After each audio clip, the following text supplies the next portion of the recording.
This presentation is entitled Nutrition from F.A. Davis's Fundamental Nursing Text. As advised, I want you to engage in the critical thinking activities found in volumes 1 and 2 in preparation for your class this Monday. Nutrition involves the study of food and how it affects your body and influences one's health. Adequate nutrition is needed for wellness to occur or for the body to maintain a state of wellness. Nutrition is comprised of nutrients, which are the building blocks for one's cells and tissues. Nutrients supply energy, help manufacture, maintain, and repair cells of the body.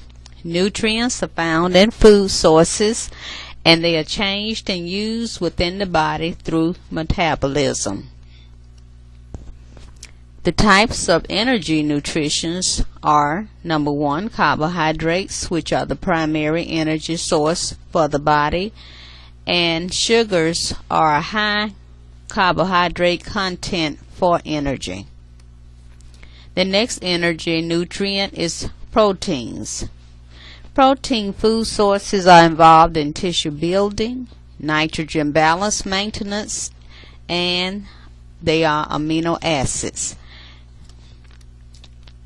Another energy nutrient is lipids, also known as fat. They are the key components of lipoproteins, and they are a backup energy source for the body's use. Lipids or fats insulate organs and they protect organs. Please review these terms and be sure to be familiar with the energy information within your book, including the food sources, etc., pertaining to your learning objectives.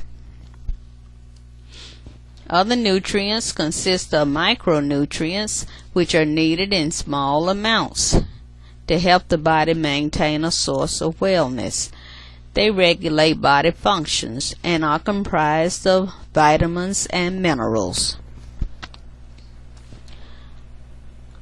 Water is another nutrient that makes up a large percentage of the body weight. Infants, as you know, have a larger percentage of body weight in comparison to other individuals as you go through the lifespan. Water is a solvent for chemical processes to take place. Water helps transport substances within the body, and they are a form for tissues and maintain body temperature. Energy body concepts include energy and nutrients are measured in calories. Calories, quote unquote, in must equal calories burned. So whatever you take in terms of calories should equal the calories burned or in versus out, should be equivalent. Too few calories or nutrients leads to undernourishment of the body, and too many calories lead to obesity. Know the signs and symptoms of each. BMR, basal metabolic rate, is the amount of energy required at rest. Total energy needs involves replacing calories used for basal metabolic rate plus physical activity engaged in. Factors that affect nutrition include developmental stage one is in, from infants to elderly populations, and this includes mothers who are lactating or breastfeeding. You need to know the nutritional developmental stage needs across the lifespan. Other factors include the educational level of the individual, and if one is not adequately educated, they must be informed, and you have various resources available such as food labels, that should be at a reading level that the individual can understand based on where they are educationally. And you have diagrams available, and one can go to mypyramid.gov, which is an excellent resource. Knowledge of nutrition is another factor. It includes concepts of access to healthcare resources, and they have nutrition centers in various communities, as well as educational classes provided in community centers, churches, etc., to help the individuals obtain knowledge. And that knowledge of nutrition helps them to apply the information they need in order to have a healthy life. Other factors that affect nutrition include one's lifestyle choices, which includes the dietary pattern, vegetarianism, and whether or not they are dieting. We'll talk about the different types of vegetarianism that exist. Other factors, ethnicity and culture, and I want you to become familiar with the various cultures, specifically African American, Caucasian, Jewish population, Hispanic populations, Asians, just to name a few. Religious practices, that would also include Jewish, as well as Protestants, Catholics, other religious groups that are common that I may not have mentioned. Jehovah's Witnesses should be looked at. And if you're willing to include any of these factors that have been cited or one that was not mentioned, being willing to do so in classroom if you don't mind. Other factors that affect nutrition include disease processes, whether or not the person has cancer, if they are experiencing renal disease or cardiac disease, etc., and functional limitations, which may be associated with a stroke, which has left the person unable to chew adequately or use their arm or hand. Any factor that may be involved in the functional use of the body to facilitate nutrition.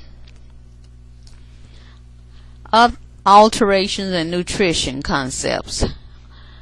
The first one is overweight / obesity. It occurs from consuming nutrients in excess of metabolic demands, more than needed for activity, gender, height, and weight. Overweight is equal to body mass index greater than 25 but less than 29.9. Obesity is a body mass index greater than 30. Another alteration is underweight or undernutrition. This alteration is classified as one with an insufficient amount of protein, fats, vitamins, and minerals being consumed. And they also consume less calories than needed according to their activity, gender, height, and weight. Screening for nutritional problems. Various activities can be done, which includes obtaining a diet history. This is commonly utilized. It involves obtaining a 24-hour recall of the individual's diet history. One can also obtain a food frequency questionnaire and food record under this diet history. Subjective global assessment can also be obtained as a screening tool. Many nutritional assessments, nutrition screening initiatives, and body composition. Each of these screening tools should be discussed in detail within your textbook. Be prepared to present information on each. Identifying nutritional imbalances is the next topic.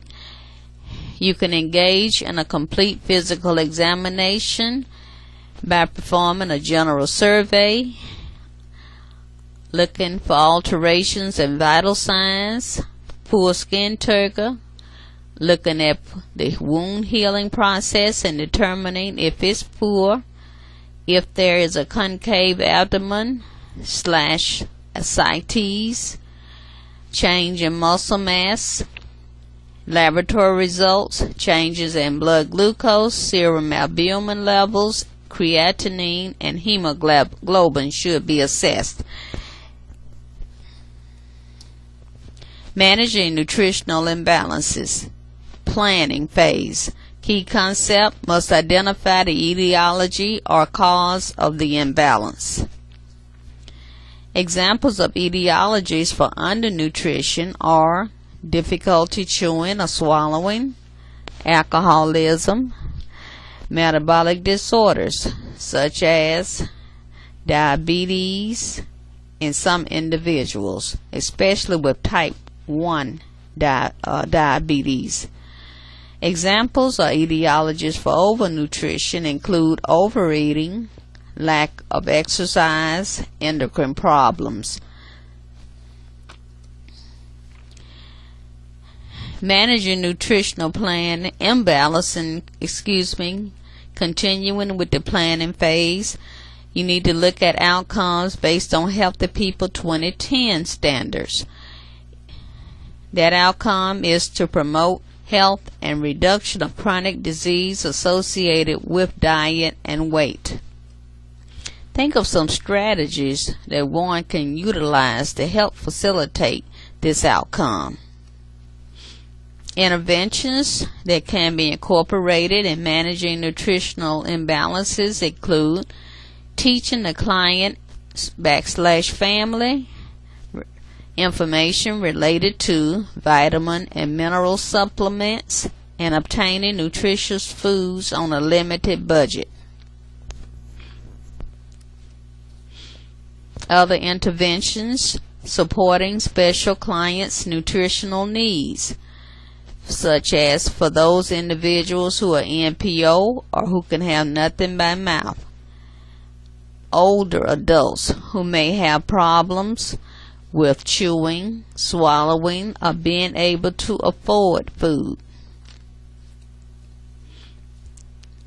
Other interventions assisting clients with meals. For inpatients, delegating feeding to an unlicensed assistant personnel member, for example.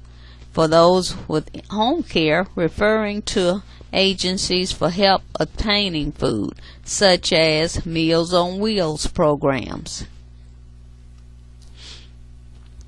Some interventions for obesity include assisting with calorie calculations and meal planning, encourage exercise lifestyle changes, weigh weekly, suggest the person obtain or maintain a food diary, suggest that the person maintain a food diary so that they can look at what they're actually consuming and evaluate.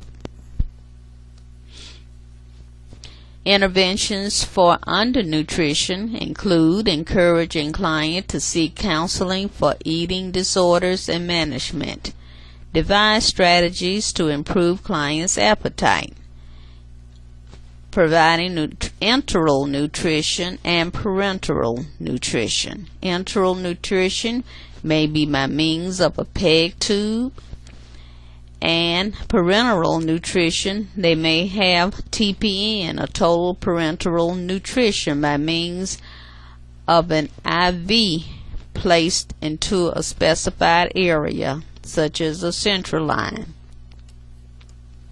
This ends this presentation. Please come prepared to talk on Monday and share your knowledge, the information in volumes 1 and 2 pertaining to the critical thinking activities and the Meet Your Patient.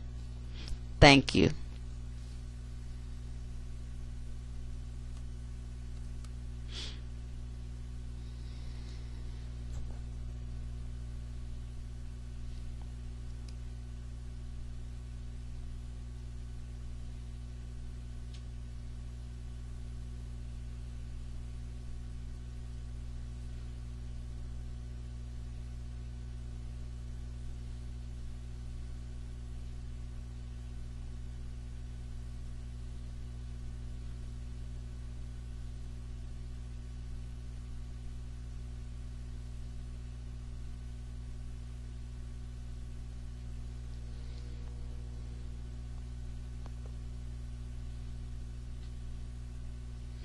did it.